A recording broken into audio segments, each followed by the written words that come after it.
나는 올해 67이다. 지금은 따뜻한 밥을 먹으며 하루를 시작하는 평범한 노인처럼 보이지만 내 인생은 단 한 번도 평범했던 적이 없었다. 이 조용한 하루가 얼마나 간절했고 얼마나 많은 눈물 위에 세워졌는지 나는 누구보다 잘 알고 있다.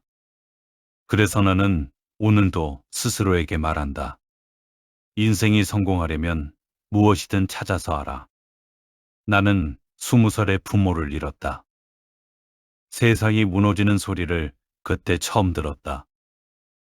장례식이 끝나고 사람들이 하나둘 떠나던 그날, 마당에 혼자 남아있던 기억은 지금도 잊히지 않는다. 그 적막함은 사람을 무너뜨리기에 충분했다. 누가 나를 불러주지도 않았고 아무도 내 편이 아니었다. 나는 그 자리에서 한참을 울었다. 소리도 못 내고 숨을 죽이며 울었다. 그리고 그날 처음으로 알았다. 이제는 내가 나를 살려야 한다는 것을. 그래서 나는 무작정 서울로 올라왔다. 희망이 있어서가 아니라 그저 살아야 했기 때문이다. 하지만 현실은 너무 차가웠다. 첫날 밤 나는 지하철 계단에서 잠을 잤다. 사람들의 발소리가 머리 위를 지나갔고 차가운 바람이 몸을 파고들었다. 배는 너무 고파서 쥐어짜듯 아팠고 눈물은 멈추지 않았다. 나는 그날 밤 속으로 수없이 말했다. 왜 나만 이렇게 살아야 하나? 하지만 아무리 울어도 다음 날은 오더라. 나는 눈을 비비고 일어났다. 그리고 생각했다. 이대로 있으면 나는 끝이다. 그때 내 머릿속에 처음으로 그 말이 떠올랐다. 인생이 성공하려면 무엇이든 찾아서 하라. 나는 그날부터 움직이기 시작했다. 인력 시장에 나가 하루 종일 서 있었다. 하지만 아무도 나를 불러주지 않았다. 나는 작고 약했고 경험도 없었다. 그런 나를 쓰려는 사람은 없었다. 그날 나는 빈손으로 돌아왔다. 너무 배가 고파 길에 떨어진 빵을 주워 먹은 적도 있다. 그 순간 자존심이 완전히 무너졌다. 하지만 그때 나는 깨달았다. 기다리면 아무것도 바뀌지 않는다는 것을. 그래서 다음 날부터는 기다리지 않았다. 공사장을 하나하나 돌아다니며 말했다. 저 일할 수 있습니다. 뭐든 시켜만 주십시오. 사람들은 나를 무시했다. 쫓아내기도 했고 아예 쳐다보지도 않았다. 그래도 나는 멈추지 않았다. 멈추면 끝이라는 걸 알았기 때문이다. 하루 이틀, 사흘 계속 돌아다녔다. 비를 맞으며 걷고 발에는 물집이 터졌다. 그리고 어느 날 한 현장에서 나를 불렀다. 할 수 있겠냐는 말에 나는 고개를 숙이며 말했다. 죽을 각오로 하겠습니다. 그날 나는 정말 죽을 각오로 일을 했고 손이 터져 피가 났고 허리는 끊어질 것 같았다. 하지만 끝까지 버텼다. 일이 끝나고 받은 첫 일당을 손에 쥐고 나는 한참을 울었다.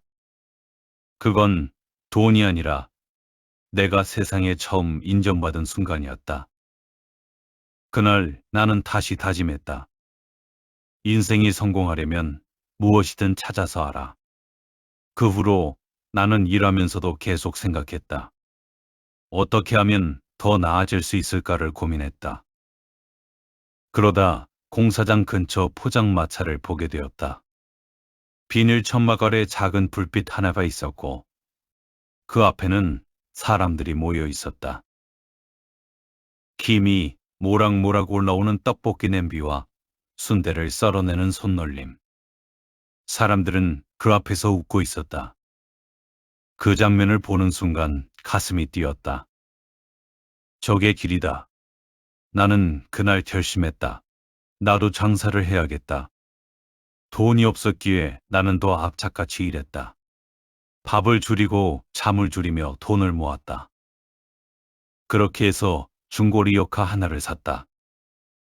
그게 내 첫 장사이었고, 리어카에 버너와 냄비를 올리고 길가에 섰다. 하지만 첫날은 아무도 오지 않았다.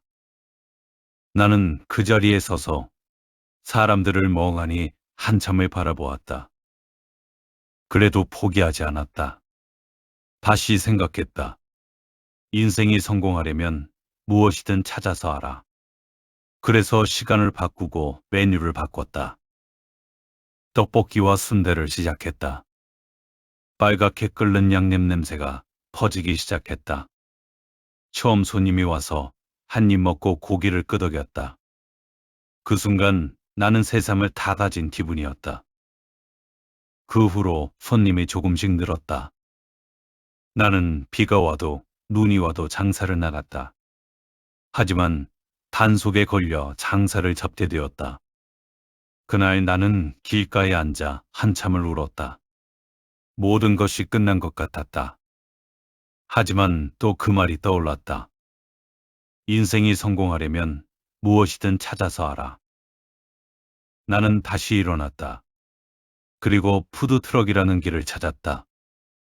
다시 돈을 모으고 준비를 했다. 그리고 작은 푸드트럭을 시작했다. 내가 선택한 메뉴는 닭꼬치였다. 새벽마다 시장에 가서 닭을 직접 골랐다. 손질을 하고 꼬치에 하나하나 꽂았다. 양념은 수십 번 실패하며 완성했다. 간장과 마늘, 달콤함과 매콤함이 어우러진 맛이었다. 숯불 위에 닭꼬치를 올리면 지글지글 소리가 퍼졌다. 기름이 떨어지며 불꽃이 올라왔다. 그 향은 사람을 멈추게 만들었다. 지나가던 사람들이 발걸음을 멈추기 시작했다. 이거 뭐냐고 묻기 시작했다. 한 입 베어 물면 겉은 바삭하고 속은 촉촉했다. 육즙이 입안에 퍼졌다. 사람들의 표정이 바뀌어 가는 것을 알게 되었다. 맛있다는 말도 많이 했고, 그날 이후 손님이 몰려오기 시작했다. 줄도 생기기 시작했고, 나는 정신없이 꼬치를 굽고 또 구웠다. 땀이 비처럼 흘렀다. 하지만 그 속에서 나는 웃고 있었다. 그 길가에서 울던 내가 이제는 사람들을 웃게 만들고 있었다. 나는 메뉴를 더 늘렸다. 매콤한 닭꼬치, 달콤한 닭꼬치, 떡꼬치, 치즈꼬치까지 만들었다. 소시지를 구워 칼집을 넣고 지글지글 터지게 했다. 치즈를 올려 녹이면 고소한 향이 퍼졌다. 손님들은 감탄하며 다시 찾았다. SNS에 소문이 퍼졌다. 멀리서 찾아오는 사람들도 생겼다. 나는 믿기지 않았다. 하지만 인생은 또 시험을 줬다. 장사가 잘 되자 주변에 비슷한 가게들이 생겼다. 손님이 줄기 시작했다. 나는 또 무너질 것 같아서 겁이 났다. 하지만 이번에는 달랐다. 나는 포기하지 않았다. 다시 고민했다. 어떻게 하면 더 나아질 수 있을까? 그래서 더 연구에 연구를 더했다. 양념을 더 발전시키고 불맛을 더 살렸다. 손님 한 명 한 명을 더 소중히 대했다. 그랬더니 다시 사람들이 돌아왔다. 그때 나는 알았다. 끝까지 버티는 사람이 이긴다는 것을. 시간이 흐르고 나는 푸드트럭을 늘렸다.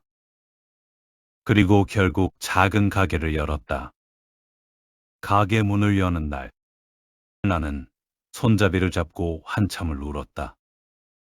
지하철 계단에서 자던 나, 리어카를 밀던 나, 포장마차에서 떨던 나, 모든 시간이 떠올랐다.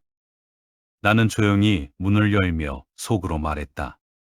인생이 성공하려면 무엇이든 찾아서 하라. 나는 그 말을 지켰다. 그래서 여기까지 왔다. 지금 당신이 힘들어도 괜찮고, 지금 눈물이 나도 괜찮다. 하지만 멈추지 마라. 찾아라, 끝까지 찾아라. 그 길은 반드시 있다. 당신의 인생도 반드시 바뀔 것이다. 당신도 희망의 끈을 끝까지 놓지 말아라. 당신에게도 행운의 길은 열린다.